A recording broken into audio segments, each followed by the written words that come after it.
ওয়ালাইকুম আসসালাম।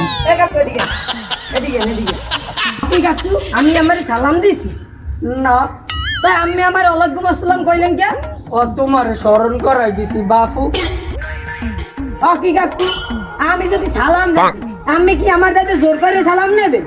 এ বেটা, তুই গুরুগারা হইয়ে যদি মুরব্বীকে সালাম না দিতে পারো, আমি তোর ওয়ালাইকুম আসসালাম করি কই তোর উপরে জানি শান্তি বৈশিষ্ট্য, আমি আমার হক আদায় করিলাই। ভালো ঝামেলায় বললাম তো। আসসালামু আলাইকুম। ওয়ালাইকুম সালাম।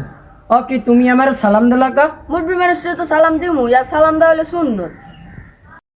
সালাম দিলা না জানি ওর কপালে জোড়া আল্লাহ, ওর লজ্জা হওয়া উচিত। কাকু আসসালামু আলাইকুম। ওয়ালাইকুম আসসালাম। কাকু কাকু আপনারে কি আমি সালাম দিছি? না, তার ওয়ালাইকুম আসসালাম কেন বললেন? বাপু তোরে স্মরণ করাই দিলাম। তার আমি সালাম না দিলে আমার কাছ দিয়ে কি জোর করে সালাম নেবেন আপনি? এবার না তুই ছোট হয়ে সালাম দিয়ে তোর দায়িত্ব না পালন করতে পারো, তার আমি ওয়ালাইকুম আসসালাম দিয়ে তোর উপরে শান্তি বর্তিত হোক এটা বলছি, আমি আমার দায়িত্ব ঠিকই পালন করছি। ভালো জ্বালায় বললাম তো। আসসালামু আলাইকুম। ওয়ালাইকুম আসসালাম। বাজান তুমি আমার সালাম দিলা কে? তা সালাম দেবো না কাকা, আপনি একজন মুরব্বী মানুষ, আর তাছাড়া সালাম দেওয়া সুন্নাত।